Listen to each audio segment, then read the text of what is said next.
Pourquoi une émission à une heure jusqu'à présent inhabituelle à la télévision? Eh bien... Monsieur Oreste Sakeli. Alors merci beaucoup d'avoir pris du temps et donc d'être venu au lycée des Arts et Métiers pour nous parler du festival italien de Villerue. Pour commencer tranquillement, dans la dernière édition, est-ce que vous avez vraiment un film coup de cœur qui vous a profondément peut-être bouleversé, ou en tout cas celui que vous avez vraiment préféré parmi la masse? Bon, alors il y en a évidemment plusieurs, parce que sur les 75 films, évidemment, il y avait beaucoup de choses qui m'ont passionné, mais une en particulier parce que c'est l'un des derniers films que nous avons décidé de prendre. Il était présenté au Festival de Rome et il sortait en Italie le 31 octobre.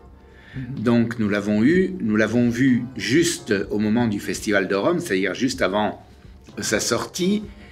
Nous avons eu à peine le temps de le faire sous-titrer que déjà on le présentait. C'était un film de Roberto Andò. Alors Roberto Andò a déjà été distribué en France à plusieurs reprises, en particulier avec un certain succès lorsque il avait réalisé Viva la Libertà, un film dans lequel Tony Servillo jouait un double rôle d'un politicien et de son frère jumeau que l'on considérait fou. Donc à ce moment-là, le film avait eu une bonne distribution en France et un certain succès.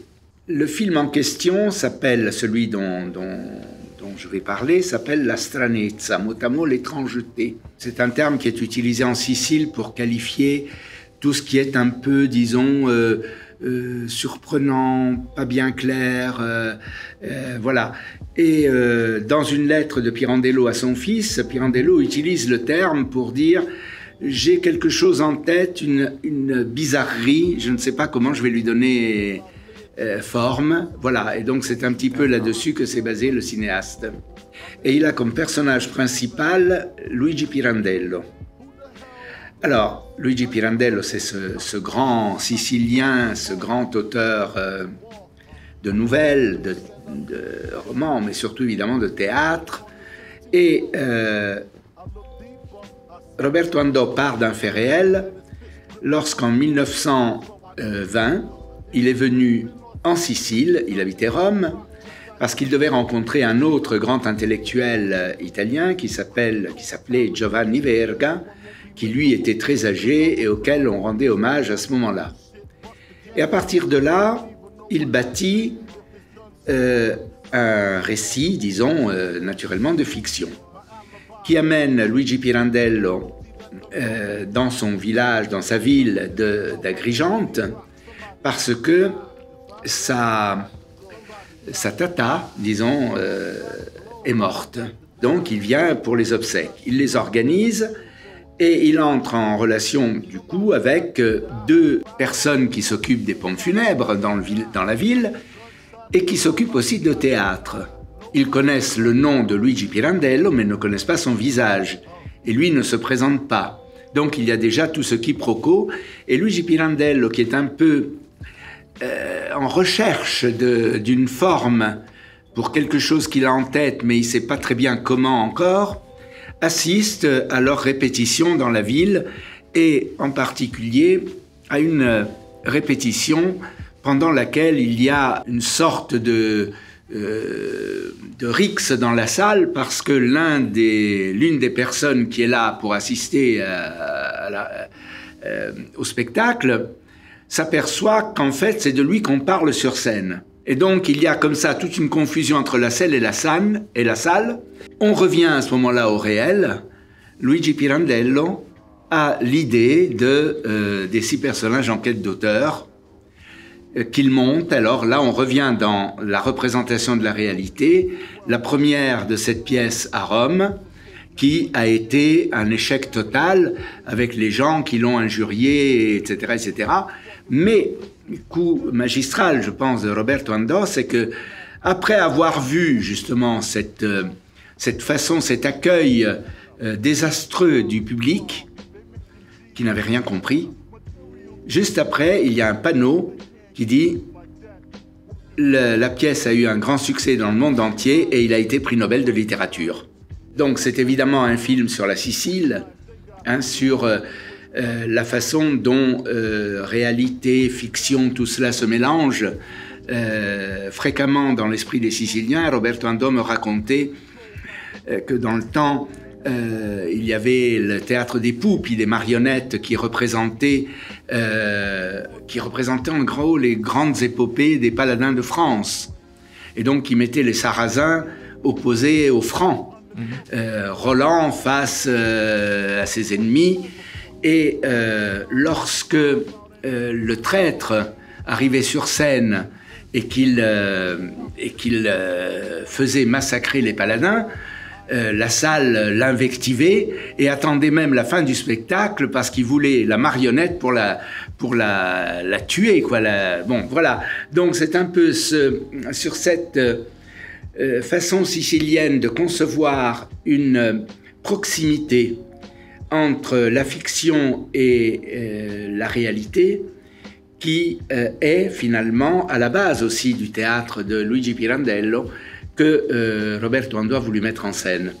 C'est un film très élégant, très beau, qui mêle le dramatique, le tragique même et le rire, qui donne de la mort une image très pirandellienne, c'est-à-dire très sarcastique.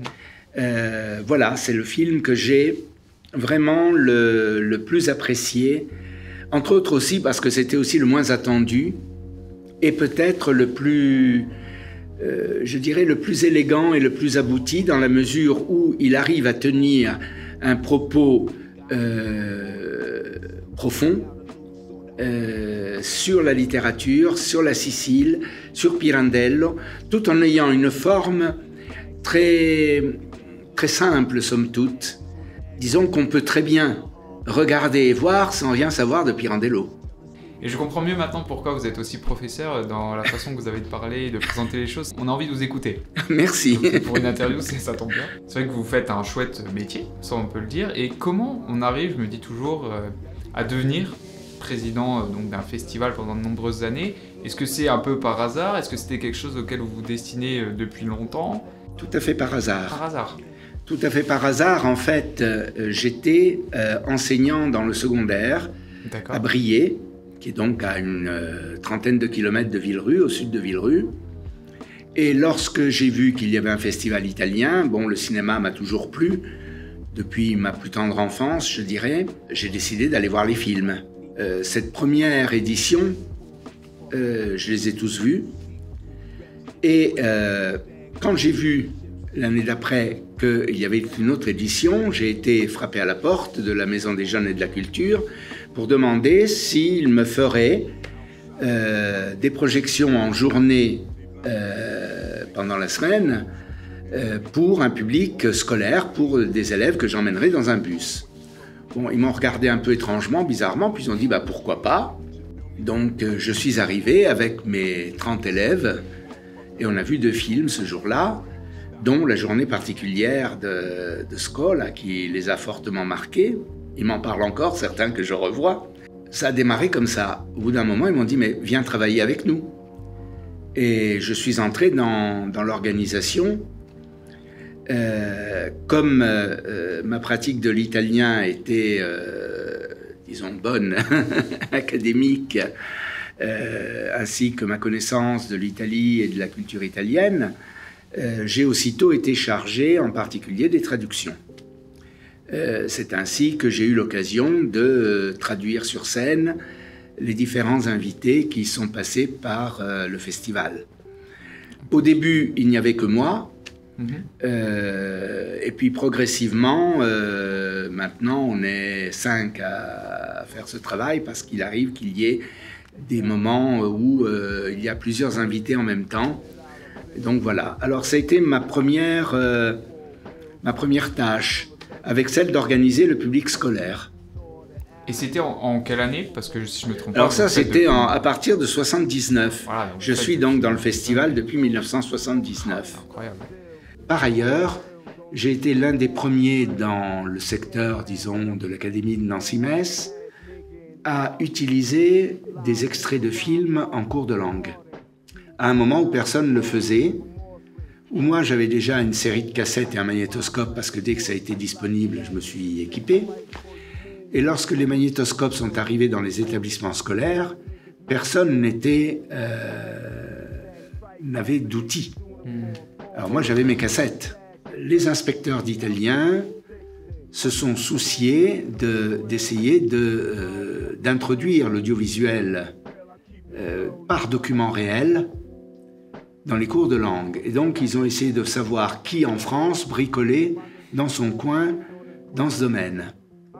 Mon inspecteur, qui me connaissait, me dit « Écoute, il faudrait que tu viennes une semaine à Paris, on réunit un groupe de 20 personnes comme toi pour voir ce que vous faites. » Et donc, pendant une semaine, on a montré un peu ce qu'on faisait. À l'époque, j'avais montré un cours à partir du montage alterné, en jouant sur... c'était pratiquement un générique de film dans lequel il y a... on montre lui, on montre elle. On voit bien que c'est deux univers complètement disparates. L'une, c'est une blonde astronomique, magnifique, très bien dans sa peau. L'autre, c'est tout dans les bruns beiges, constamment en train de déchirer son pantalon, de casser, etc., etc. Mais après, il téléphone. L'un tourné comme ça, qui dit « Allô », l'autre tourné comme ça, qui répond « Oui », et il y a donc une conversation. Dit « Bon, je passe te chercher, alors oui, je klaxonne et tu descends. C'est ça, klaxonne et je descends. » Bon, on le retrouve lui dans sa voiture qui klaxonne, on la voit elle qui descend, et puis elle monte dans une voiture, et lui est ailleurs, et il y a une autre femme qui descend. Mais en fait, les deux univers, ensuite la nouvelle voiture, les deux nouvelles femmes, etc., les deux nouveaux personnages montrent une cohérence. Donc il fallait voir, d'abord pouvoir décrire alors les vêtements, toutes les actions, etc. Et puis ensuite, ne pas montrer le final. Oui, parce que sinon on casse la chute. Justement pour montrer la puissance du montage par rapport à une évidence. C'est-à-dire que si on arrête sur un photogramme de l'un et un photogramme de l'autre, on se dit non, ces deux-là, ils sont pas faits pour être ensemble, on les voit pas ensemble. Donc c'était le cours que j'avais présenté à l'époque. Et il y en a eu 20 autres comme moi qui ont présenté des choses très diverses sur des actualités, du coup, les inspecteurs se sont dit qu'il y avait quelque chose à faire et ils nous ont rappelé l'année d'après pour qu'on bâtisse des programmes. Les inspecteurs ont décidé qu'il y aurait une épreuve de cinéma au concours d'enseignement. Et ils nous ont dit, c'est vous, naturellement, qui allez être sollicité par les universités pour faire ces cours. Alors donc, je me suis retrouvé dans mon université que j'avais quittée depuis Belle-Lurette. L'ami de l'époque qui était professeur à l'université me dit, écoute, mais bon, c'est bien de faire un cours à la fin pour ceux qui passent le concours, mais peut-être qu'il faudrait commencer par le début. Et donc, il me demande de faire un cours aussi en première année. Et après la première année, il me dit, tu sais, il y aura bientôt un poste libre. Il faudrait que tu fasses un doctorat. Je dis, je vais faire un doctorat. Allez, c'est parti. Donc, j'ai fait un doctorat et je suis devenu maître de conférence. Et puis après, on me dit, tu sais, je vais partir à la retraite, il y aura un poste de prof. Il faut que tu fasses une habilitation. J'ai fait une habilitation et j'ai fini professeur des universités. Mais voilà, tout ça s'est fait au hasard. Au hasard. En suivant le courant. Quoi. J'étais la bonne personne au bon endroit au bon moment, disons. Alors évidemment, il faut avoir la volonté quand même. Je ne sais pas quelle qualité il faut. Je ne sais pas s'il faut une qualité spéciale. Ça requiert quand même toujours du travail. Et... ça, énormément. Voilà, oui. Donc c'est déjà une très bonne qualité. Ne serait-ce que pour pouvoir discuter. Quelqu'un comme Francesco Rosi vient, on ne l'aborde pas sans avoir lu 2 ou 3 bouquins sur lui. Parce qu'en plus, l'impression qu'on va lui donner, ce sera l'impression du festival sur lui. Donc... on a intérêt à être prêt. On a intérêt à être au point. Ouais. Parce que autrement, c'est toute l'image du festival qui chute. Il n'y a pas de secret, il n'y a pas de... Moi, je ne crois pas aux dons, je ne crois pas au talent, je crois au travail. Après, oui, il y a toujours un facteur hasard. Je suis assez d'accord. Peut-être un petit peu de dons ou des prédispositions, mais en tout cas, sans travail, on n'avance pas bien loin. Disons que quelqu'un qui est sourd et aveugle, je pense qu'il a du mal à travailler dans le cinéma. Oui. Bon, soit. j'ai quant à moi toujours fait le pari de l'acquis par rapport à l'inné. Parce que si on parie sur l'inné, il n'y a même plus besoin de faire cours. J'ai eu un prof comme ça à la fac, qui pensait que les bons allaient s'en sortir tout seuls de toute façon. Et que du coup, ça servait Que à rien, du coup, la seule chose qu'il y avait à faire, c'était les faire émerger. Mais bon, je crois que quand le travail est une passion, à ce moment-là... ça va. Et puis bon, il y a aussi quelque chose, c'est qu'on travaille de plus en plus vite. À force de voir des films, on sait les voir. C'est-à-dire, on sait s'apercevoir s'il y a un problème, par exemple, de rythme, s'il y a des problèmes dans le jeu des comédiens. C'est-à-dire, on arrive quand même à se détacher simplement de l'histoire qui est racontée pour réagir au coup par coup sur la façon dont c'est fait, Des gens avec qui j'allais au cinéma dans le temps me disaient « Mais arrête de faire des « Ah » quand tu vois une belle image, quoi !» Sur un film d'Antonioni, une fois, il m'est arrivé de me soulever de mon siège comme ça, en suivant un mouvement de la caméra qui montait. Il y avait un ascenseur extérieur qui montait le long d'un immeuble dans la nuit, un éclairage un peu bleuté, et cet ascenseur vitré qui montait avec John Malkovich dedans. J'avoue, j'ai accompagné l'ascenseur. J'ai accompagné l'ascenseur. Ma femme m'a dit « Assieds-toi ». Pour le public derrière, oui, je pense que c'est mieux. Mais voilà, bon, je veux dire, c'est pas forcément quelque chose qui se gagne du premier coup. Il y a des domaines dans lesquels je suis complètement ignare. Si je me promène en forêt, je sais reconnaître un arbre ou deux. Et oui, moi même pas. Enfin, donc, mais je pense que si je me promène avec un botaniste, lui, il va me raconter la chose. Hein. Ensuite, il y a eu une rupture. On s'est arrêté pendant 2 ans. En 84 et 85, il n'y a pas eu de festival. Pour quelle raison, par curiosité? Alors, pour 2 raisons essentielles. La première tient au fait que nous n'avions pas vu venir. C'est qu'en fait, le festival commence en 1976, alors qu'en Italie, c'est le début vraiment de la crise du cinéma italien. Mais en France, on ne s'en aperçoit pas. Parce que les distributeurs français, comme le cinéma italien est à la mode, ils importent des tas de choses, et même des films très anciens des années 60, voire 50. Si bien que, voilà, si bien que d'ailleurs, pendant le festival, c'est un peu ce que nous avons fait aussi, hein, c'est-à-dire les films qu'on présentait étaient des films parfois plus anciens, mais qui étaient en distribution. Nous avons commencé à importer des films, disons, directement d'Italie. Je crois que le premier était un film de Mario Brenta qui s'appelait Vermissat, c'était au 2e festival, parce qu'à l'époque, on avait cette facilité qu'à Venise, les films étaient projetés sous-titrés en français. D'accord. Okay. Donc il y avait des copies à disposition. Il suffisait de les négocier, hein, de se mettre d'accord, voilà. Donc je crois que c'est le premier, oui, c'était à la 2e édition, où il y avait effectivement la venue de Vermissat et de Mario Brenta, qui est un ami et qui est revenu plusieurs fois depuis. Donc voilà, c'était un peu le principe de trouver des films en Italie. Et malheureusement, il faut bien le dire, en 83, on s'est aperçu que c'était de plus en plus difficile. Nous avions commencé à faire sous-titrer des films parce que ces sagouins de Vénitiens se sont mis à sous-titrer en anglais. Du coup, évidemment, moins de disponibilité de copies, donc on a dû en faire sous-titrer à nos frais. Et en 83, donc, on s'est aperçu qu'il y avait beaucoup moins de matière. Par ailleurs, l'équipe qui faisait le festival était aussi une équipe qui faisait du cinéma. Il y avait un studio qui s'appelait Studio 16 à Villerue, une caméra 16 mm, une table de montage, des courts-métrages qui avaient été faits, plus un long-métrage qui s'appelait Des Quetchs pour l'hiver, qui avait été d'ailleurs remarqué par Chris Marker. D'accord. Oui.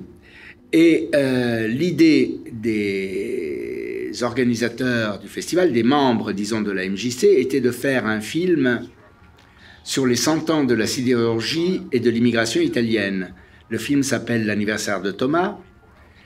Il a été présenté en 1982 et qui correspond aussi à la fin des années sidérurgiques. C'est-à-dire, au fond, le moment où Villerue commence à perdre de la population et, entre autres, les jeunes qui étaient dans la Maison des Jeunes et de la Culture, qui avaient fait leurs études au lycée de Longwy, ensuite l'université à Nancy le plus souvent, et qui revenaient le week-end, et qui étaient là pendant les vacances et tout, ont été en âge d'avoir des postes, soit d'enseignants, soit ailleurs, et il y a eu vraiment une diaspora qui s'est effectuée au sein de l'équipe. Le festival de 1983, on s'est trouvé en fait à deux à le monter, Bernard Reiss et moi. Nous sommes actuellement les deux... Les chevaliers... Les deux vieillards. Non, disons les comme ça. gardiens du temple. Les gardiens du temple. Les gars, si on veut, les gardiens du temple. C'est plus élégant que les deux vieillards, effectivement. Disons aussi les deux mémoires. Hein, oui. Et peut-être ceux qui avons au sein de l'équipe la culture cinématographique la plus importante. Voilà, donc il n'y a pas que des avantages. Non, voilà, étant nous-mêmes enfants des ciné-clubs, et puis ayant vu des tonnes et des tonnes de films, pas seulement italiens d'ailleurs. Hein. Donc voilà, du coup on a dit, bon, c'est pas possible de continuer, on arrête. Et je pensais que le festival allait s'arrêter là. En fait, Bernard Reiss, dont j'ai parlé, a continué à mettre en route, a essayé de remettre en route une équipe d'organisation. Et en 86, en septembre, je me rappelle son coup de téléphone, il me dit « Écoute, on repart, est-ce que tu en es ?» Évidemment, j'arrive.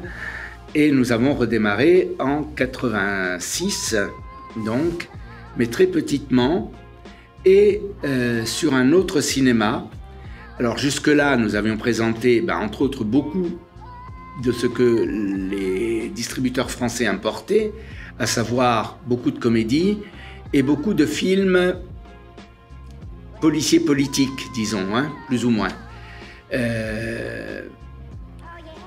Les grands maîtres, en gros.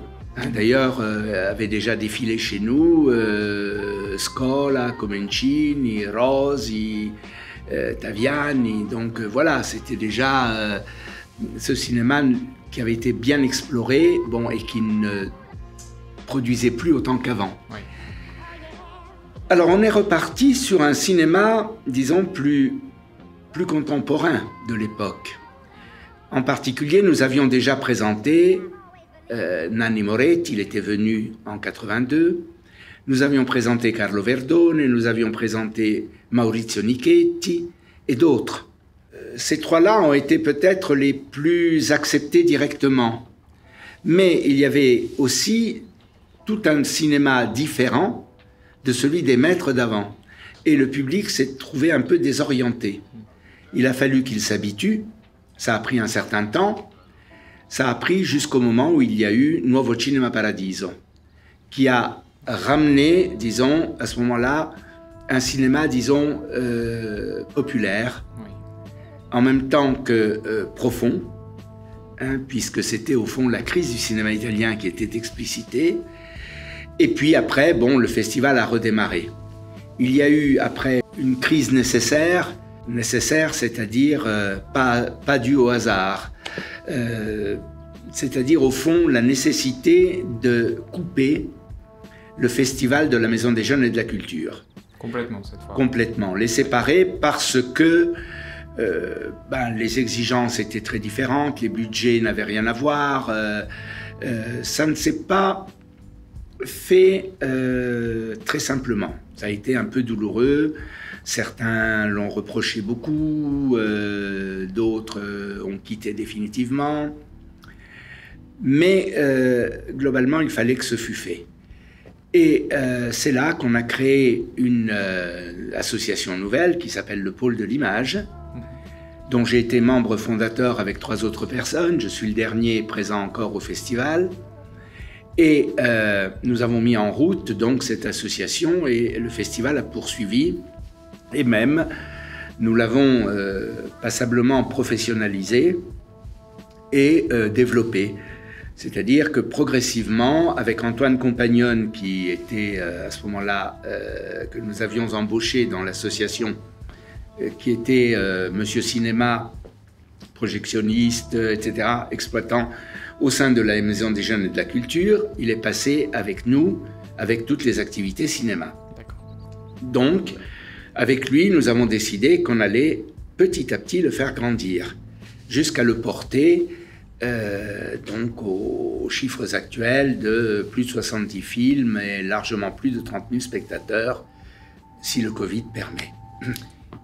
Un point qui m'a quand même interrogé dans ce que vous avez dit, c'est, si je ne me trompe pas, le record d'affluence, ou alors il date peut-être de début des années 80, mais de ce que j'avais lu, donc il avait atteint à un moment les... 42 000. Voilà. Mais c'était dans les années 80, non? Non, c'était... Alors non, il y a eu un moment où il y a eu beaucoup de spectateurs, c'est quand il y a eu la projection de l'anniversaire de Thomas.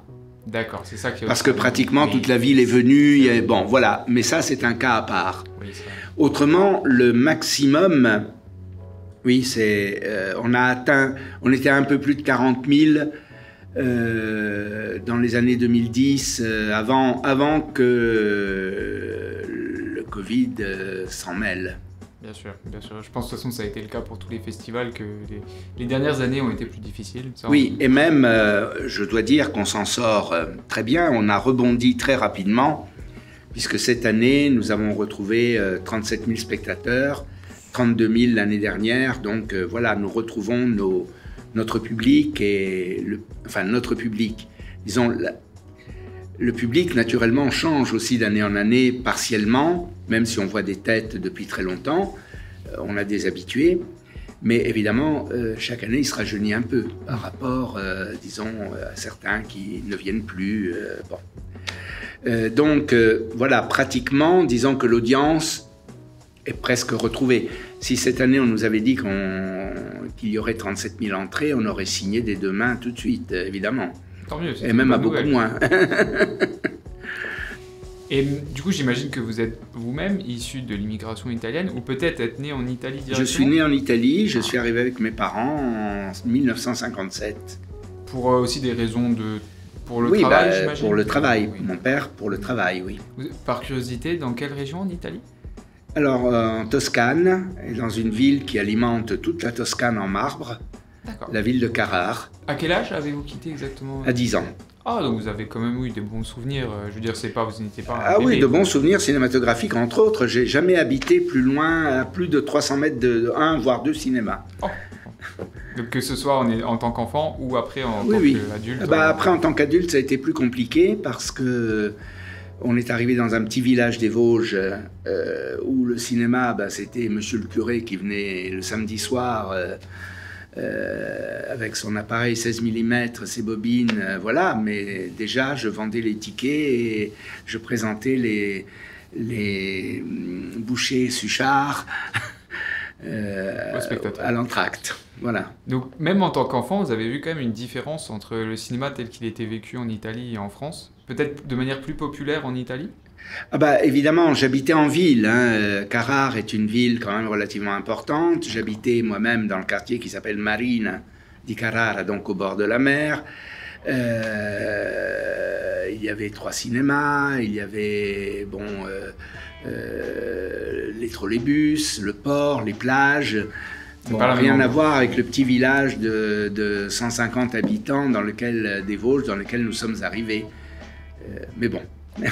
En tout cas, donc notre région, comme vous l'avez dit, elle a été sujette à plusieurs vagues d'immigration. C'est aussi ce qui fait sa particularité. Donc pas que des Italiens, parce que je sais qu'il y a eu aussi des Polonais, absolument. Des gens venus du Maghreb. Et est-ce que, dès le début, il y avait vraiment une diaspora italienne très fortement présente, ou mine de rien, c'était plutôt mixé, on avait autant des curieux qui venaient... Disons, le public était essentiellement de Villerue. J'en veux pour preuve que moi qui venais de loin, le samedi soir, après la projection, 6h30, l'hôtel de ville est fermé, tout était éteint. Je me suis dit, mais qu'est-ce que je fais là, Stranger in the Night? Voilà. Le dimanche, j'ai amené mon sandwich parce que... Oui, tout était fermé, même les restaurants. Oui, il y avait... Bon, les cafés, c'était le noir absolu. C'était plus du tout la ville sidérurgique telle qu'on me l'a décrite d'avant la crise. Hein.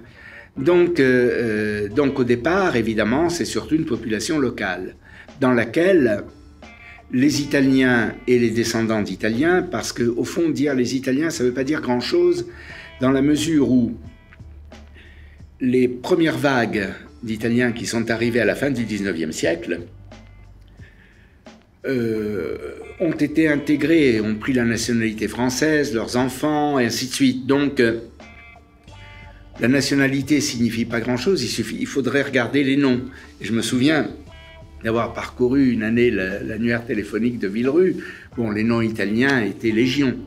On les reconnaît mais enfin, c'était pas que le cas de Villerue. Je me souviens, quand on regardait dans les journaux les comptes rendus des matchs de football dans toute la région, jusqu'à Jeuf, Conflans-Jarny, Pienne, Bouligny, enfin Forbach, etc. C'était une majorité de noms italiens et de noms polonais. Oui. Voilà, il y avait quelques noms français, mais c'est vrai que la plupart, c'était quand même... Et le phénomène se poursuit en France. Dans le football, on voit bien que le football est fortement lié à l'immigration. Déjà, la grande équipe de 58, il y avait Juste Fontaine, mais à côté de lui, il y avait un certain Piantoni et un certain Coppa. Tout à fait. Ensuite, il y a eu Platini, et qui avait à côté de lui un certain Giresse, qui était d'origine espagnole, et puis je ne sais plus qui d'origine... Tigana, qui était aussi d'origine... Tigana était d'origine malgache, je crois, voilà, si je ne m'abuse. Enfin, je me souviens d'un humoriste qui disait de cette équipe-là, finalement, il y avait un seul nom français, c'était Trésor, et il était noir. Oui, c'est très juste. En tout cas, je trouve ça intéressant que vous avez mentionné le fait que donc, non seulement les films parlaient de l'Italie, encore que c'est pas forcément, je pense, une nécessité, mais beaucoup le font et c'est normal. Pour quelqu'un comme moi qui a des origines mais qui n'ait pas pu non plus y passer trop de temps, malgré que j'ai pu visiter ma famille ou quoi, ça permet aussi de découvrir le pays d'origine et sa culture. Parce que, par exemple, il y a une scène qui m'avait marqué dans le cinéma Paradiso, c'est le moment où ils étalent des tomates sur des espèces de tables au soleil pour les faire mûrir et ensuite récolter une espèce de pâte. Et ça, c'était quelque chose que je connaissais pas du tout. Et c'est vrai que donc après, j'ai demandé pareil à mes grands-parents qui m'ont expliqué. Mais c'est là où on voit que les films sont aussi très riches parce que... Alors, oui. Mais alors, c'est peut-être un problème a été quand même le fait que, justement, quand j'ai parlé de la rupture avec le public, c'est que le public ne trouvait plus l'Italie qu'il connaissait. C'est-à-dire, en fait, qui était une Italie type Nuovo Cinema Paradiso. Et à propos de ce film, mais le cas a été analogue pour un autre film qui avait eu du succès en France, qui s'appelait Respiro, qui se passait sur une île à côté de la Sicile, enfin, qui montrait une société très traditionnelle et tout et tout. À propos de Cinema Paradiso, Alberto Moravia avait dit « Les étrangers aiment notre cinéma pour des motifs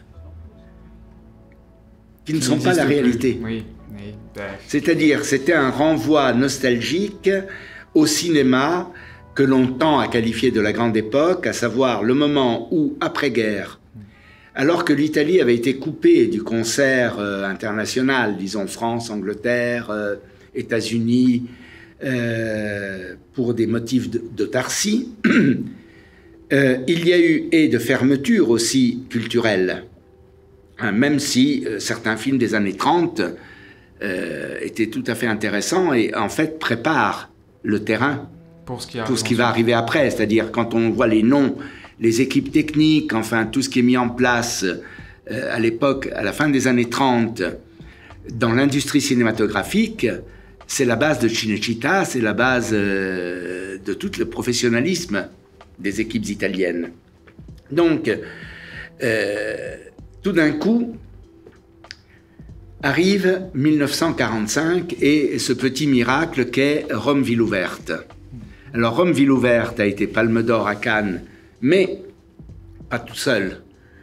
Oui, En même temps que La bataille du rail et d'autres films, c'est-à-dire que cette année-là, on a donné une palme d'or pratiquement par pays d'après-guerre, quoi. Hein.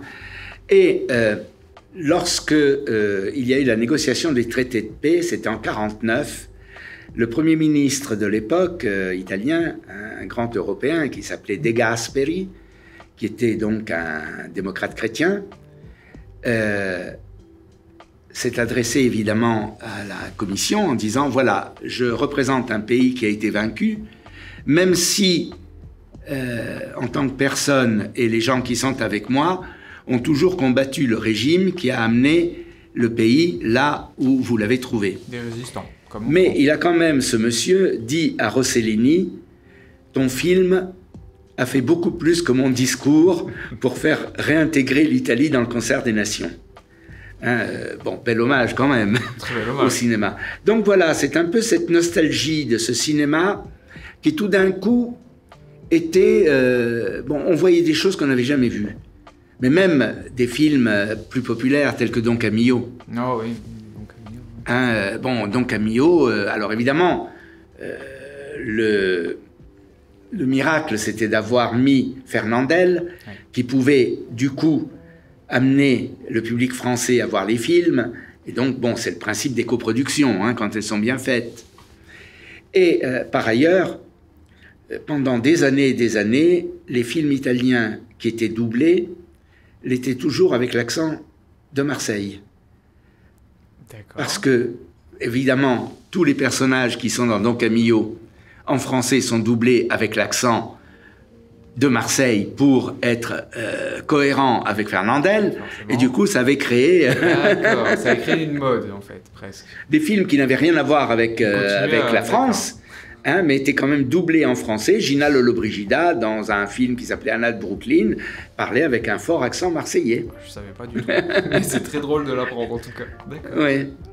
Donc voilà, alors c'est un peu cette nostalgie-là qui a fait que en France... Par exemple, on s'aperçoit que quand il y a une critique favorable pour un film italien, il y a toujours, en filigrane, voire explicitement, une référence au néoréalisme, à la comédie à l'italienne et au grand maître Francesco Rosi et les autres du cinéma politique. Comme si la critique française était restée bloquée dans les années 50, à cette époque-là, et comme si ce qui vient après n'était pas digne si ce n'était pas dans la droite ligne de ce cinéma-là. Alors bon, nous laissons aux critiques français leur façon d'apprécier et nous défendons un autre point de vue. C'est aussi très bien qu'on parle de ça, parce que vous l'avez mentionné, donc il y a eu une crise dans le cinéma italien, ça c'est factuel. Est-ce qu'il y a eu depuis une résurgence, une résurrection, on pourrait dire presque, du cinéma italien, qui a réussi en fait à passer ce gros creux dans la vague qu'on a eu dans les années 80, et qui peut-être se porte mieux maintenant? Alors la crise est là pour cause une petite mesure, une mesurette, qui est la Cour constitutionnelle qui dit que le monopole de l'État sur la diffusion par ondes hertziennes est anticonstitutionnel. Et à partir de là... Alors, il le dit en 1976. Alors, ce qui est drôle, c'est que ça tombe en juillet. Quelques mois avant est sorti le dernier film de Luchino Visconti, qui s'appelle L'Innocent. Rossellini est mort. De Sica a fini son parcours aussi. Et en novembre, dans un petit cinéma d'arrêt-essai de Rome, est présenté « Je suis un autarcique », le premier film de Nanni Moretti. Donc vous voyez comment ça paraît d'un symbolisme total. Hein. Au milieu, on vous dit « Maintenant, les télévisions peuvent diffuser comme elles veulent, peuvent se créer comme elles veulent, etc. etc. » Et alors, ces télévisions qui se créent, essentiellement à but commercial, évidemment, souvent très local, hein, cherchent des programmes préconstitués. Et le plus simple, c'est d'aller chercher les films.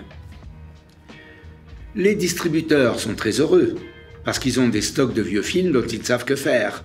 Donc du coup... Ils les vendent, ils voilà. vendent des droits. Mais il y a eu une enquête en 1980, je crois, à Rome, où il a été mis en évidence qu'un téléspectateur, chez lui, avec une simple antenne, en bidouillant, en cherchant, avait le choix entre plus de 150 films pendant la journée. Et forcément, ça c'est pas bon pour les cinémas. Non, c'est pas bon pour les cinémas. Et l'Italie, qui était le premier marché cinématographique européen, en 1955, il y a 816 millions de spectateurs en Italie. Mettons 50 millions d'habitants. Vous enlevez les vieillards grabataires, les bébés, les nonnes et les moines qui sont enfermés dans leur couvent. Ça fait une moyenne quand même de 16 films par an par personne. Ah, c'est pas mal, effectivement. Plus d'une fois par mois. Voilà. Mais en 1954, c'est le début de la Rai Télévision. Et à partir de là, progressivement, le public chute. Progressivement. Mais alors, la chute a été énorme, évidemment, à partir de 76. Parce que il y a un climat souvent un peu de guérilla urbaine en Italie, avec le terrorisme, enfin, la crise de l'énergie qui fait que les gens s'enferment un peu chez eux. Enfin, un climat très particulier pendant la fin des années 70 qui va culminer avec l'enlèvement d'Aldo Moro et son assassinat. Ce qui fait que les gens restent davantage chez eux. En plus, ils ont une grande offre télévisuelle. Donc évidemment, c'est pas bon pour le cinéma. Et c'est pas bon pour le cinéma. Alors à l'époque, il y avait les cinémas de première vision. C'était les cinémas de centre-ville, etc., etc. Ils avaient le film quand il sortait. Puis il y avait les films de seconde vision, un peu plus périphériques. Pour arriver à troisième vision, voire un peu plus parfois, dans les villages, les quartiers, etc., etc. Un film ne restait pas, sauf cas exceptionnel, 3 semaines entières dans un cinéma. Il y était aujourd'hui, puis on allait le retrouver 3 jours après. Ça changeait beaucoup, parce que les gens venaient beaucoup au cinéma, il fallait qu'ils usent du changement. Donc chaque salle avait intérêt à changer ses films régulièrement, le plus vite possible. Mais il y avait ces poursuites d'exploitation. Et ce sont ces salles qui perdent en premier leur public. Alors, et les genres en particulier, le western, tous ces genres populaires qui alimentaient, entre autres aussi ces quartiers, un cinéma qui s'exportait très bien, hein. Les westerns se sont bien exportés, des films policiers très violents se sont très bien exportés, on en trouve encore d'ailleurs maintenant en DVD en France, tels que, je sais pas, Rome violente ou Naples à main armée, enfin des titres comme ça, extrêmement violents, extrêmement rapidement faits, souvent d'une idéologie un peu... discutable ? Un peu fascisante. D'accord. Oui, un peu l'inspecteur qui n'en a que faire des juges qui lui mettent des bâtons dans les roues, alors que lui, il pourrait tout régler facilement si on le laissait faire. Le cow-boy... Voilà, le cow-boy, mais poussé bien au-delà de John Wayne. Hein. Bon. Donc, tous ces genres-là disparaissent. La dernière tentative, ça a été des comédies érotiques, qui n'ont pas duré très longtemps non plus, parce que après, le porno a remplacé ce cinéma érotique, et du coup, ça s'est spécialisé dans des salles particulières, et voilà. Donc, c'est un peu tout ça, mais ce sont aussi ces films-là qui alimentaient les caisses des producteurs. Oui.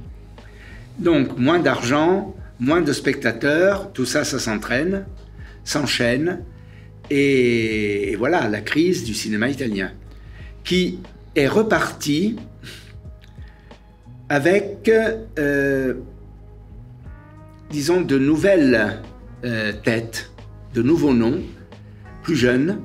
Alors c'est l'époque où commence Gianni Amelio, où commence Marco Tullio Giordana, où commence Carlo Verdone, Nanni Moretti, c'est-à-dire des jeunes gens qui sont plus en adéquation avec la société des années 70 et 80, alors que les maîtres issus du néoréalisme et des années 50-60 ont du mal à comprendre ce qui se passe, et en particulier les jeunes.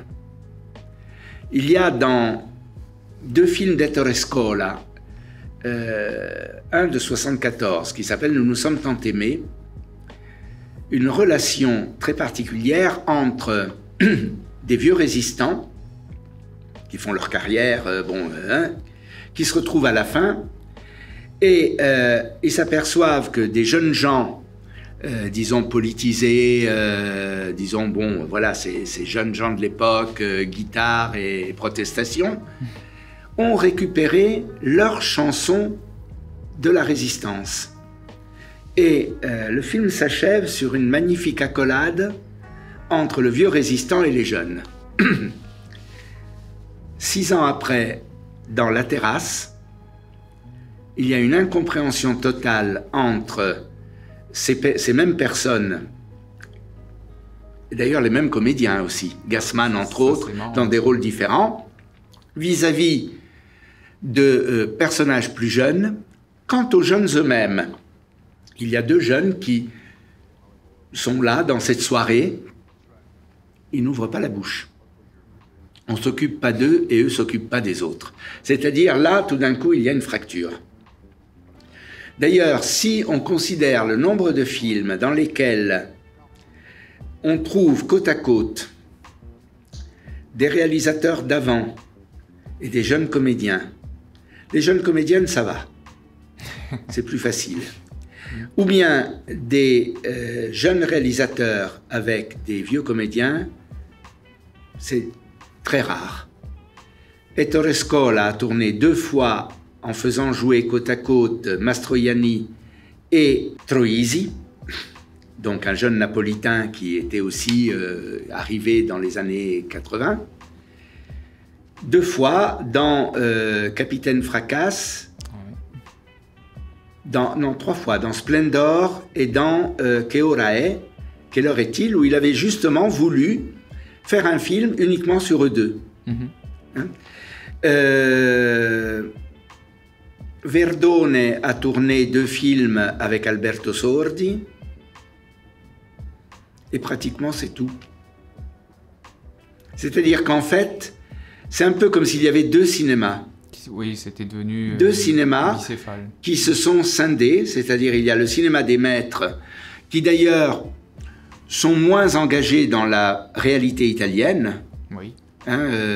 Après La Terrasse, Scola tourne Passion d'amour, et puis après il vient en France. Et en France, il tourne Mondo Nuovo, c'est La fuite à Varennes, et puis après il tourne Le Bal. Qui peuvent être ramenés à des thématiques italiennes, mais enfin qui ne sont pas italiens. Voilà. Quant à Francesco Rosi, lui, après Oubliez Palerme, tourne même un opéra, Carmen. Ouais. Bon, voilà. C'est-à-dire qu'il y a la revendication du métier, mais pas forcément le même engagement dans la réalité italienne. Fellini a du mal à tourner. C'est celui qui reste peut-être le plus engagé, avec par exemple Ginger et Fred dans la critique de la télévision. Et les jeunes font leur cinéma à eux, c'est-à-dire basé sur leur génération, et en particulier sur les problèmes liés aux années 70, qui sont leurs années de formation, et à tout ce qu'ils ont pu vivre dans les universités, dans les rues, enfin voilà. Donc c'est un peu... C'est un peu ça la transition, disons la coupure qui s'est opérée. Avec bien sûr ensuite la montée progressive des plus jeunes, avec les personnages de Tornatore et de Salvatore, qui a été aussi Oscar du meilleur film étranger. Voilà, donc cette génération se met en place, tarde d'ailleurs à se féminiser, elle se féminise beaucoup plus tard, ça commence seulement, et les vieux maîtres, malheureusement, disparaissent les uns après les autres. Et actuellement, est-ce que du coup le schisme n'existe plus vraiment? Non. D'accord. Est-ce que par le fait que ça peut se féminiser, par exemple, ça pourrait entraîner une nouvelle révolution dans... Alors, effectivement, d'ailleurs cette année, nous avions comme thème, je voulais déjà le réaliser il y a plusieurs années, mais problème de Covid, on n'a pas voulu le faire.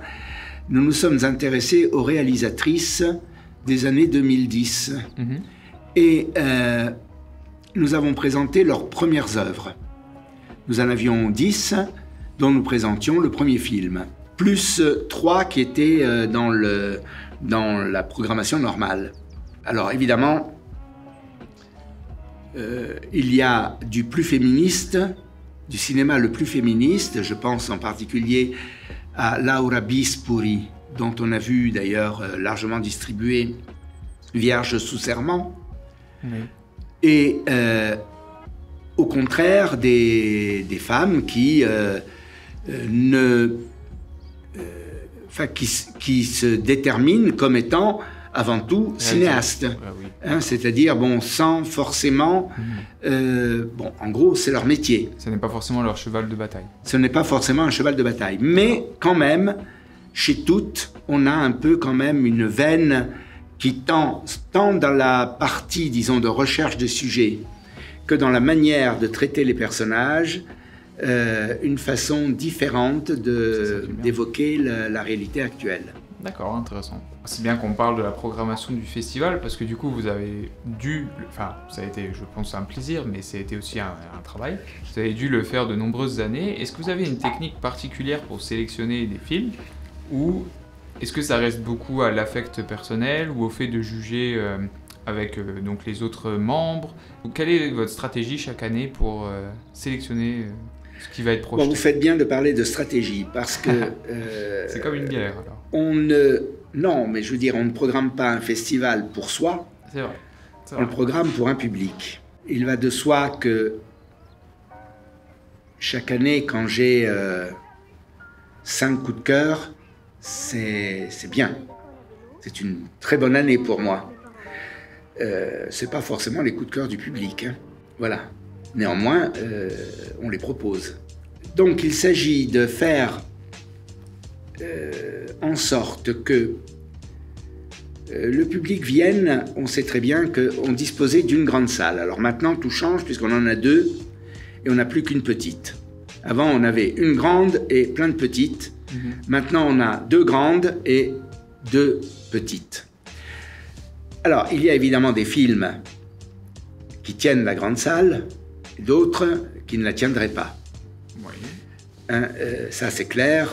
Bon, tous les cinémas ont ce type d'analyse et nous le réussissons assez bien. Donc, notre jeu consiste à avoir suffisamment de films pour la grande salle, parce qu'on sait que même les spectateurs qui viennent d'un peu loin et qui viennent pour une journée, ils veulent voir 2 films. Au moins. Au moins. Donc l'idée, c'est celle de les attirer dans une grande salle, par des titres, disons, plus abordables, hein, peut-être, même si on tient beaucoup à la qualité à la fois cinématographique et du propos, en espérant et en leur proposant aussi de découvrir autre chose, d'autres films qu'éventuellement ils ne verront jamais parce qu'ils passeront jamais en France, et même ceux que nous présentons en grande salle, rares sont ceux qui sortent ensuite. Hein. C'est une négociation entre la nécessité économique et le souci culturel, en sachant que si ce n'est pas le souci culturel qui gagne, très vite, on ferme. Si on privilégie à tout prix, sans simplement parce qu'on se dit « ça va faire du monde », à brève échéance, on n'attirera plus le monde. Parce qu'au fond, et on le sait par les analyses qui ont été faites de notre public par des des instituts de sondage. Demandés par vos soins ou réalisés par eux-mêmes de leur côté? Ils ont été commandités par la direction régionale de l'action culturelle pour connaître le public. Donc il y a eu des sondages. Bon, je crois que cette année, enfin il y a 2 ans, je ne sais plus quand, enfin bon bref, ont été sondées 2000 personnes. D'accord. Sur leur goût, d'où ils viennent, etc., etc. Et on s'aperçoit quand même que le public le plus fidèle, alors il y a des gens qui voient 30, 35 films pendant le festival, qui rentabilisent un badge. C'est quand même un public essentiellement de cinéphiles, qui ne boudent pas les films populaires. L'un n'empêche pas l'autre. L'un n'empêche pas l'autre. Moi le premier. J'adore rire et j'aime bien les comédies quand elles sont bonnes. Quand elles sont un peu éculées, c'est pénible, mais autrement non. Pourquoi? Du coup, on a un public qu'il faut pourvoir en qualité culturelle des films que nous présentons. Alors, nous avons un souci aussi de présenter des films premiers ou seconds. C'est ainsi qu'on a présenté le premier film de Sorrentino, par exemple. Il n'avait pas été primé chez nous. Comme quoi? La chose qui est un peu drôle, c'est que le film n'a pas été distribué en France à l'époque, mais lorsque ensuite Sorrentino, avec son deuxième film, a été à Cannes, il y a eu, après, il y a eu évidemment Cannes, en veux-tu en voilà, et je me souviens de certaines filmographies de lui qui étaient publiées sans que le premier film fût évoqué. Un peu comme si Cannes avait découvert, quoi. Comme s'il n'avait jamais existé. Mais disons que on sait que c'est là qu'on va trouver des gens à suivre. Et ensuite, on en suit. Par exemple, Lando, dont je parlais tout à l'heure, nous l'avons suivi tout le temps. C'est un dialogue qu'on a avec ces personnes qui est un dialogue avec des points de suspension entre deux films, où parfois on se voit, où on se téléphone, où on s'écrit pour prendre des nouvelles, savoir un peu ce qui se passe, voilà. Bon, il en est aussi qui disparaissent de nos radars pour cause de choix de tourner des séries, oui. Qui est un choix tout à fait louable parce que il y a beaucoup de perméabilité en Italie entre tout, entre tous les arts visuels.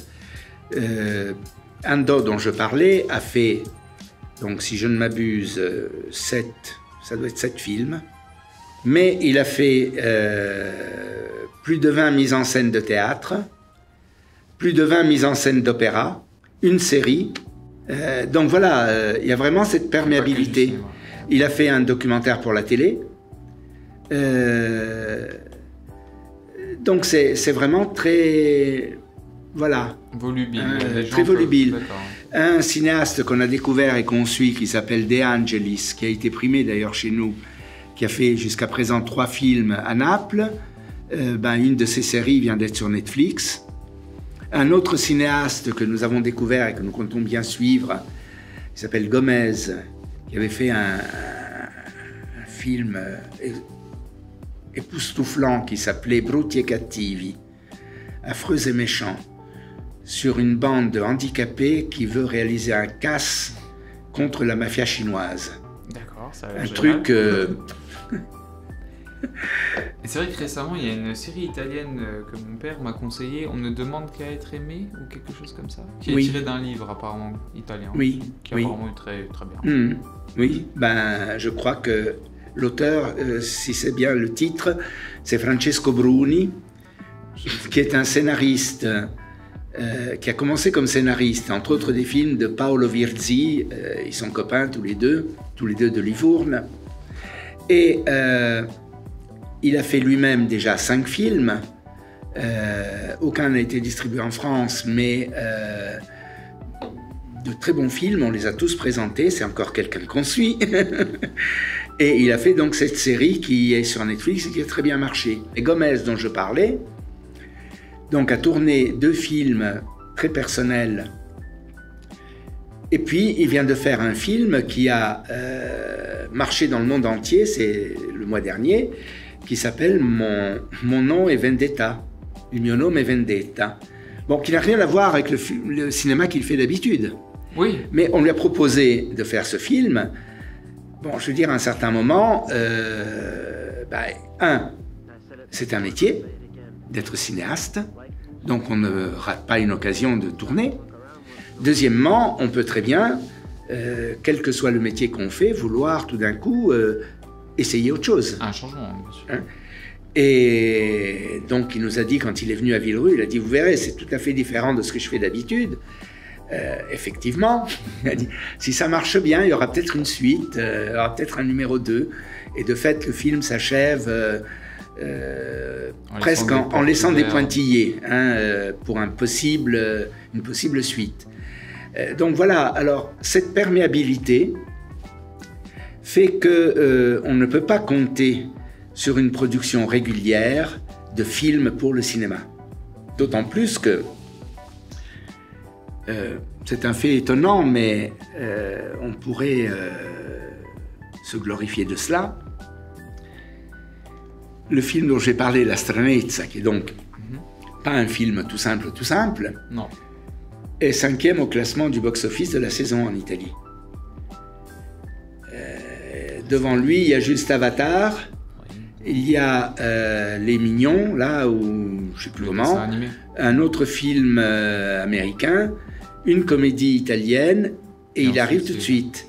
Donc c'est quand même, je veux dire, assez étonnant parce que d'habitude, la période de Noël était dévolue à des comédies à l'humour, disons, pas souvent très regardant, quoi. Hein. C'est la même chose en France. Hein. Voilà.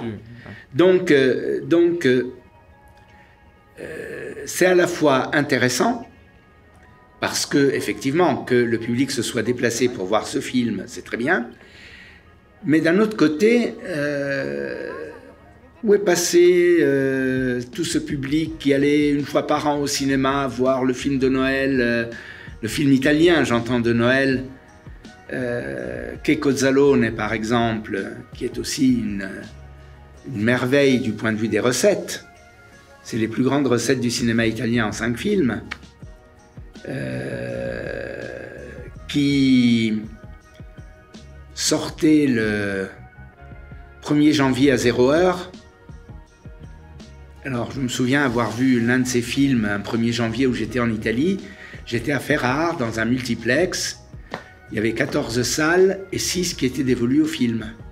Oui, c'est une véritable tradition, quoi. Mais auparavant, il y avait ce qu'on appelait les cinepanettoni. Alors, c'était Natale à Cortina, Natale ai Caraibi, Natale, tout ce qu'on veut. Hein. Bon, toujours avec les mêmes comédiens. Un humour pas toujours... D'ailleurs, on n'en a jamais présenté de ces films parce que vraiment, ça nous semblait vraiment pauvre. Vraiment pauvre. Mais qui réalisait des recettes extrêmement importantes parce que c'était, bon, à la sortie de la famille à Noël. On va tous au cinéma, des gens qui n'y allaient jamais, ils y vont là. Alors, bon, voir ce qui va se passer. Mais c'est sûr que le cinéma en Italie n'a pas retrouvé son public.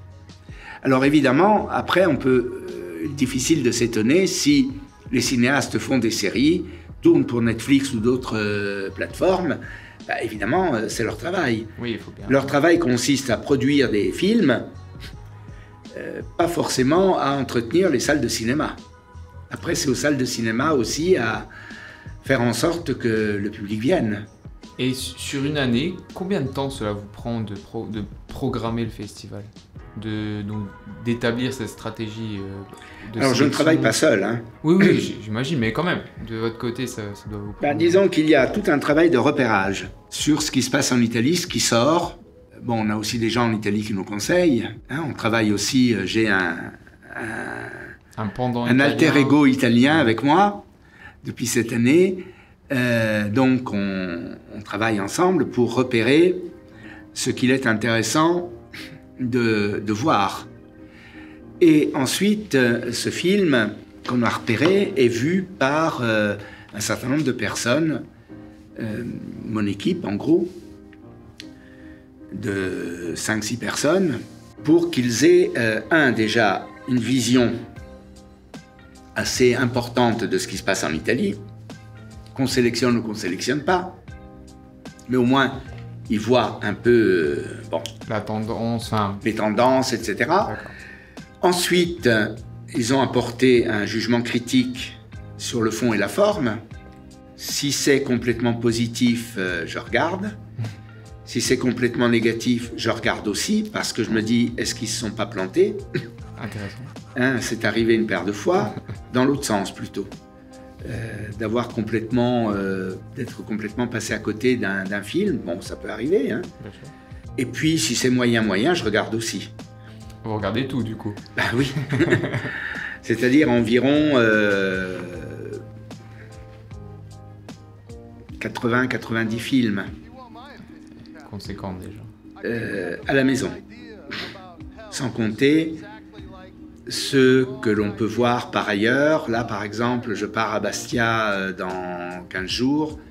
Je travaille aussi dans le festival de Bastia, où je fais simplement l'animation, la réception des invités, outre à être un peu conseil aussi, vu qu'ils se fondent sur notre catalogue pour faire leur programmation. Je me déplace dans d'autres festivals. Alors, bon, comme j'ai fait récemment un livre sur Marco Tullio Giordana, j'ai fait un peu le tour des festivals parce que l'éditeur voulait que je sois présent pour présenter le livre. Ça permet de voir à la fois des personnes qui font un peu le même travail que nous. Et de s'échanger. Et d'échanger, même si effectivement c'est nous qui avons la primeur, parce que c'est nous qui avons la plus grosse programmation, le plus grand public, et qui sous-titrons énormément de films à nos frais, qui ensuite retournent chez l'ayant droit, et ils sont en tout cas disponibles pour les autres festivals. Donc, voir aussi avec eux ce qu'ils ont pensé de nos choix, etc., etc. Voilà, c'est tout un travail continu.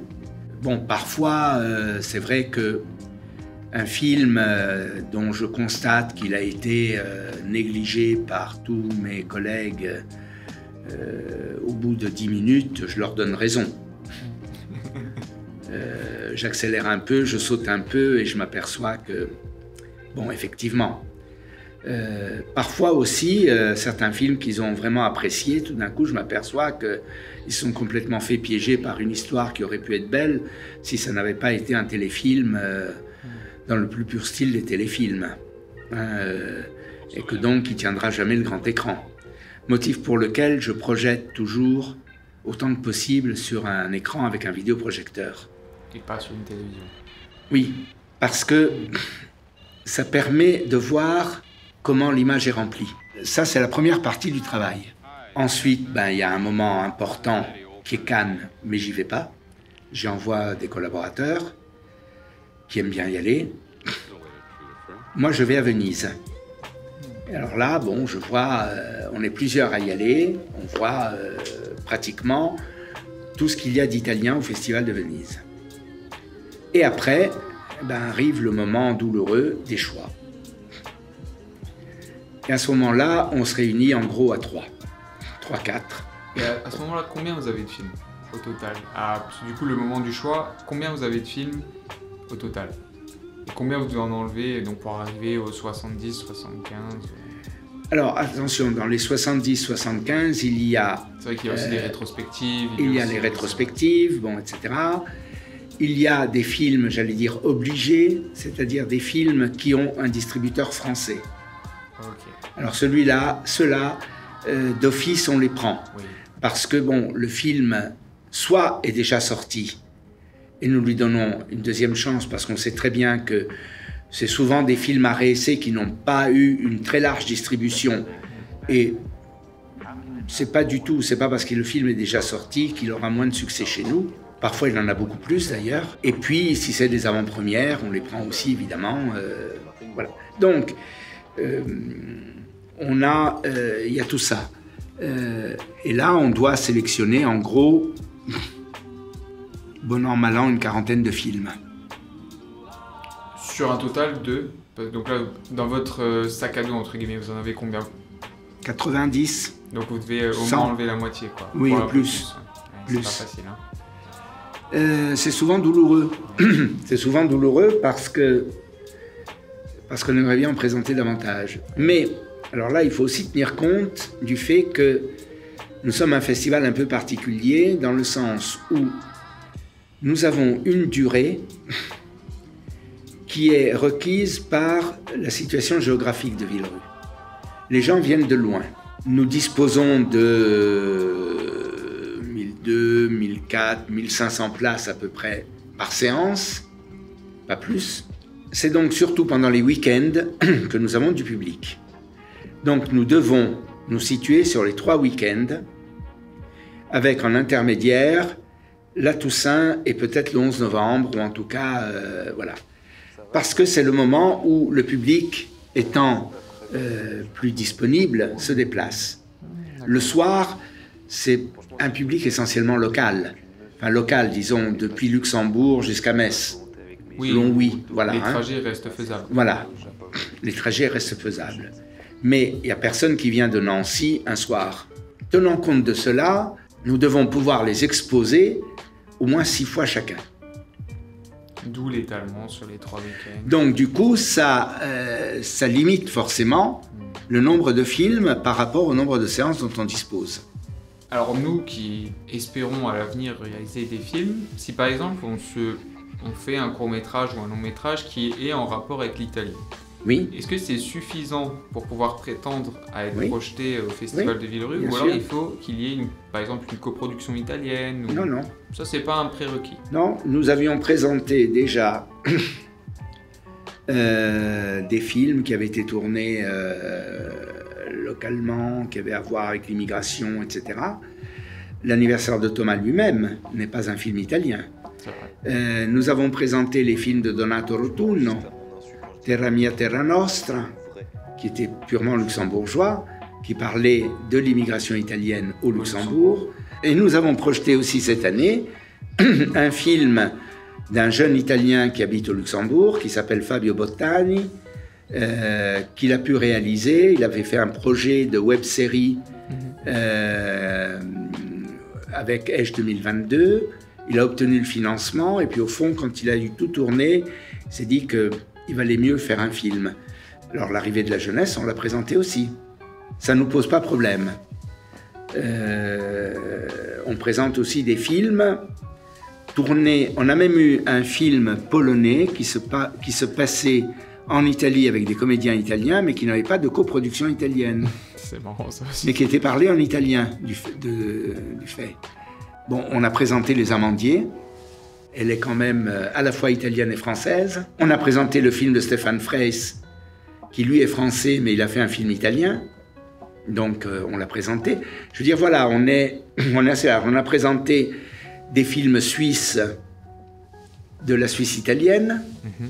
Donc, Voilà. c'est pas forcément très restrictif. D'accord. Non, disons qu'on est assez large dans la chose. Vous avez mentionné votre équipe, parce qu'on ne peut pas tout faire tout seul. Et si par exemple un de nos étudiants est intéressé par les métiers qui sont liés au domaine des festivals, est-ce qu'il pourrait par exemple potentiellement faire un stage? Est-ce que c'est des choses que vous pouvez proposer à des élèves en cinéma, ou c'est plutôt quand même des gens professionnels ou... Alors, il faut voir à ce moment-là avec... Moi, c'est pas du tout mon domaine. Hein. D'accord.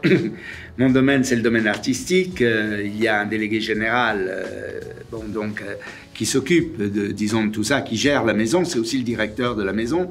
Donc, c'est des choses à voir avec lui selon les besoins. Alors, il est vrai qu'on embauche chaque année, parce que nous travaillons normalement avec, j'allais dire, 2 personnes et demie.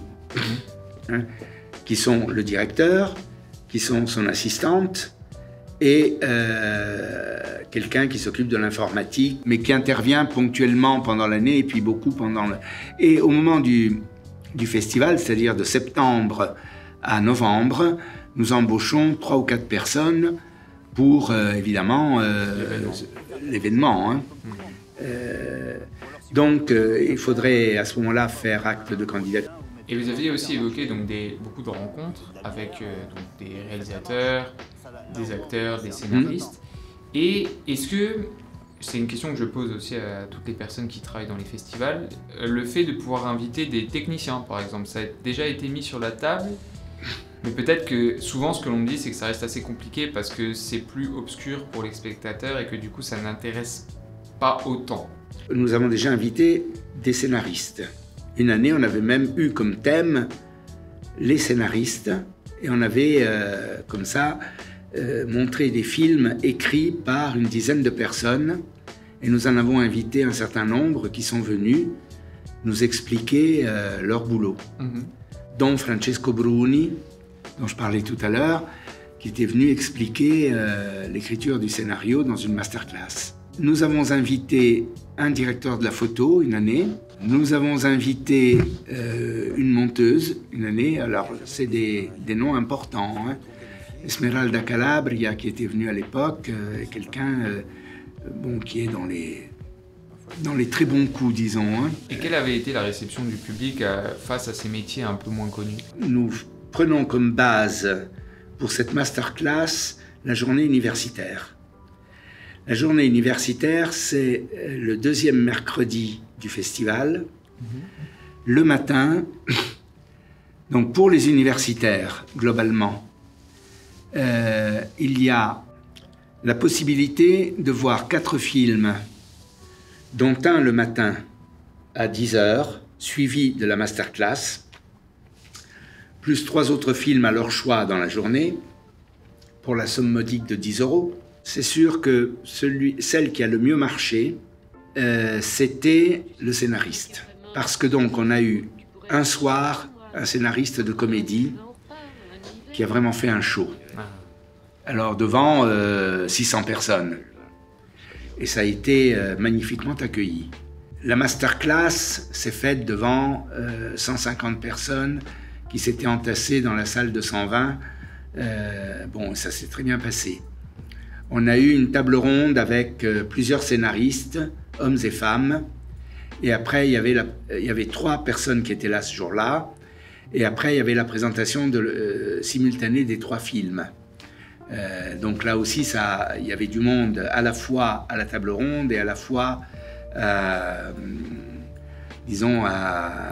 aux projections qui suivaient.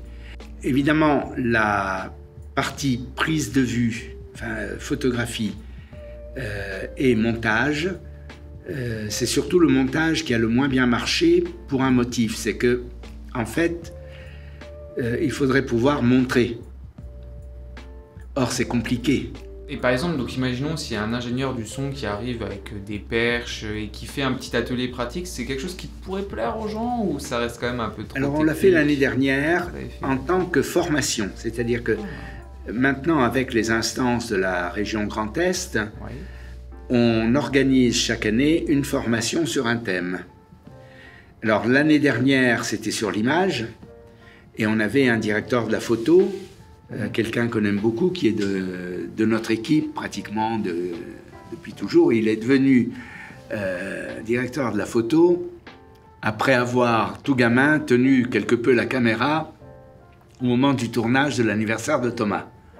Ça lui a donné la passion, il a fait l'école de Bruxelles et actuellement il est en tournage en Afrique. Donc c'est lui qui a fait cette formation. Cette année, la formation était sur le son. Alors je ne sais pas qui a fait la formation,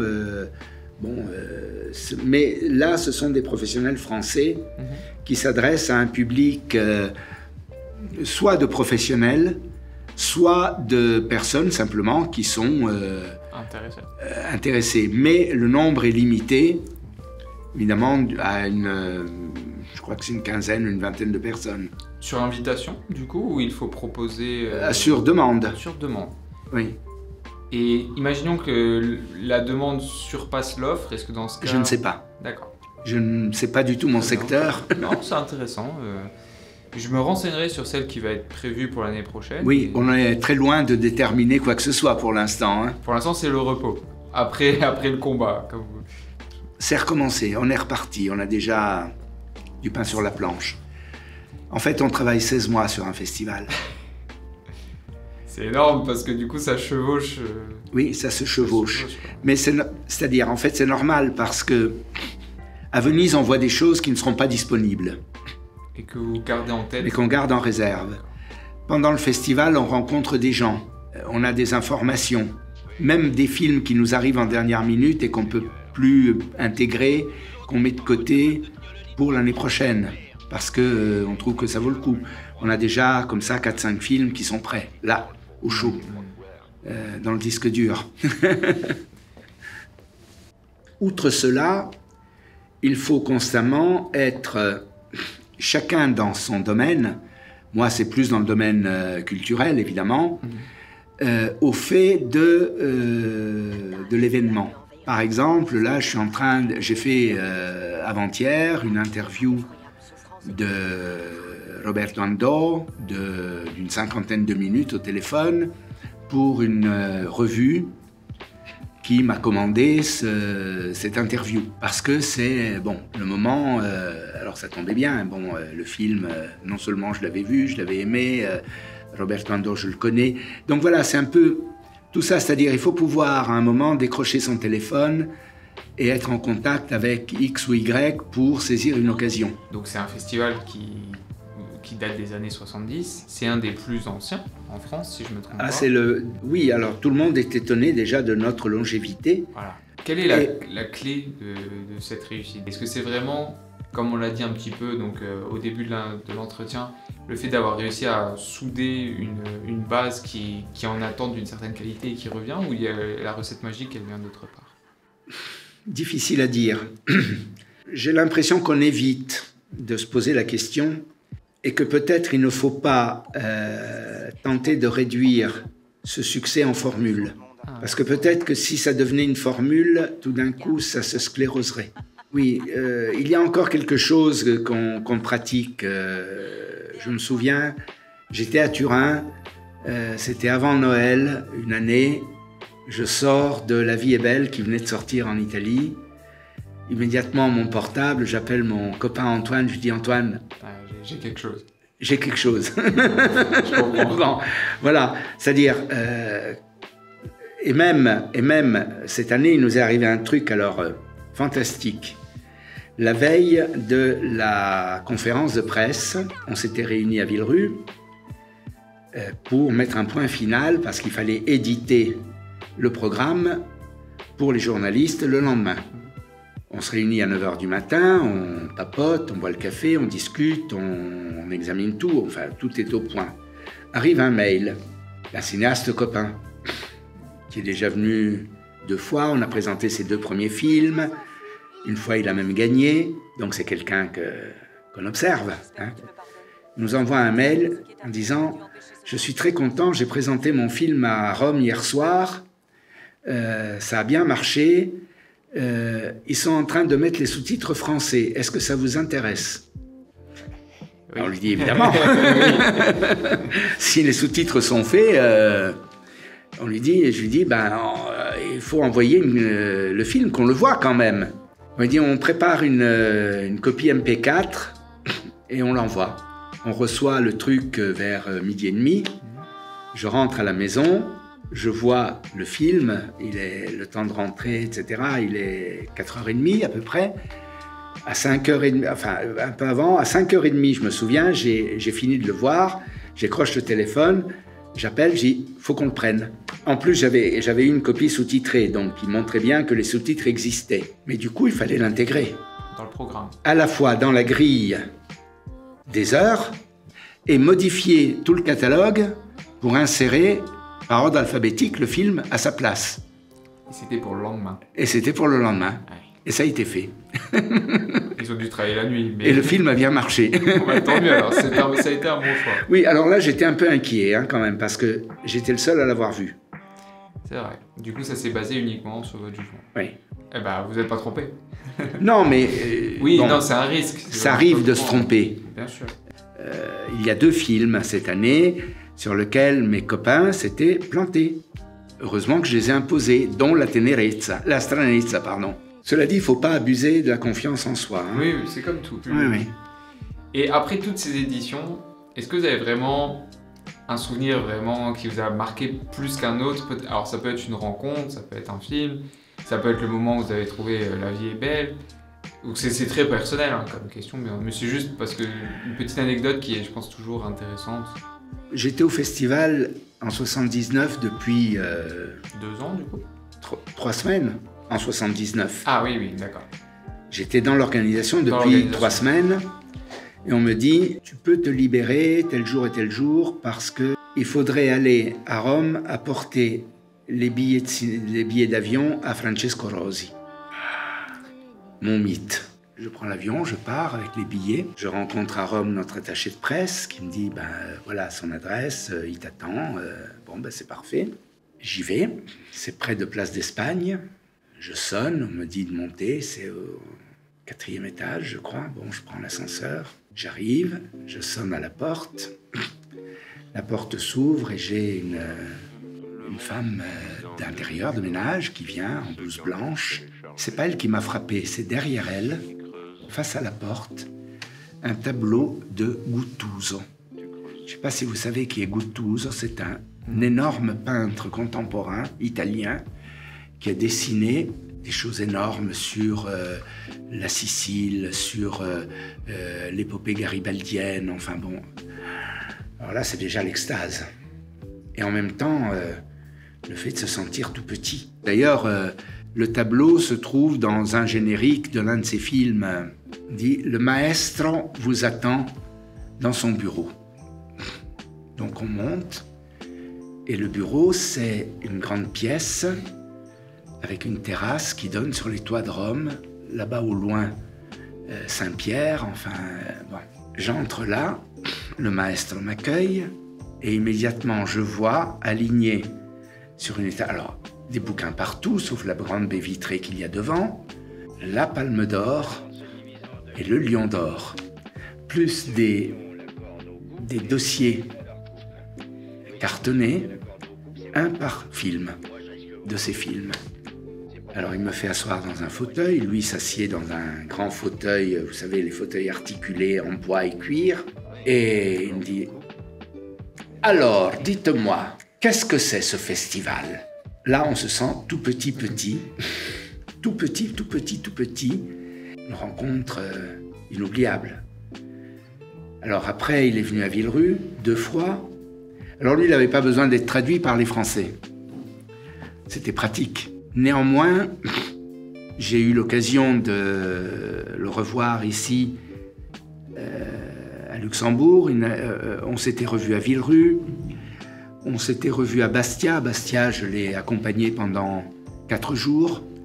Et entre autres, on a fait une grande causerie le soir, le dernier soir, sur scène, devant 1200 personnes. Alors je lui avais proposé qu'on mette des fauteuils, etc. Il me dit « Je ne suis pas assez vieux ». Et c'est lui qui a parlé surtout, moi très peu. Juste pour relancer, et encore il n'avait pas besoin d'être relancé. Enfin, on s'était promené, on avait discuté à table, on avait fait une conférence de presse que j'avais animée. Il est venu à Luxembourg et on a présenté un de ses films dans une rétrospective. Alors il y a eu quelque chose à l'abbaye de Münster d'abord, puis après à la Cinémathèque. Donc voilà, ça c'est... De pouvoir côtoyer quelqu'un comme ça, que vous avez admiré. Oui, voilà. Ça a été un beau cadeau. Oui. C'est quelqu'un dont j'ai beaucoup travaillé le cinéma, que j'admire beaucoup. Il m'arrive encore de revoir certains de ses films. Alors, j'ai rencontré aussi beaucoup de... Benigni. J'ai aussi écrit un bouquin sur lui. Je l'ai rencontré 2 fois. La première fois, c'était à Paris, au moment de la conférence de presse sur Le Tigre et la Neige. On était invités au déjeuner en tant que festival. Alors il y avait 3 tables. Lui et son épouse prenaient les entrées à une table avec 8 autres personnes. Puis le premier plat, puis voilà. Et la fin, c'était avec nous. Nous, on était 5. C'est tout, hein. Donc c'était à Paris, chez La Serre. invité par Pathé. Bon. Et là, on lui a proposé le projet du livre et de la rétrospective. Il nous a donné son accord, et donc il y avait besoin d'une interview longue, et on a pris rendez-vous à Rome. Donc on est arrivé chez lui, et on a passé, alors là c'était une interview de plus de 2 heures, époustouflante aussi, d'intelligence, de sérieux, de culture, pas du tout le clown. Si, il l'a fait 30 secondes en entrant. Pour rigoler ensuite. Pour rigoler un coup, mais après... C'était fini, j'ai encore, je crois, quelque part, les enregistrements. Ça aussi, ça a été marquant. Ouais, oui, ça a été aussi un autre élément marquant, un autre moment marquant. Mais je suis content que, par exemple, vous avez fait vent des rencontres qui se sont très bien passées, parce que des fois, on dit qu'on peut être un peu déçu quand on rencontre pas des idoles, le mot il est pas bon, mais des gens qu'on admire. Et du coup, je vois que c'est pas forcément le cas. Donc là, je suis content. Disons que bon, j'ai rencontré Scola 3 fois, 4 fois. Ça s'est toujours bien passé aussi. Disons, les grands personnages sont de belles personnes, ceux que j'ai rencontrés et avec moi. Je sais que parfois, ils peuvent être désagréables, mais moi, je n'ai jamais senti quelque chose une attitude désagréable vis-à-vis de moi. Je ne peux médire d'aucun des grands cinéastes que j'ai rencontrés ou des grands comédiens que j'ai rencontrés. C'est une vue agréable à entendre sur l'industrie. Voilà. Eh bien, monsieur Oreste Sakeli, du coup, si j'espère que là je l'ai dit bien. Oui. Merci beaucoup. Ben, de rien.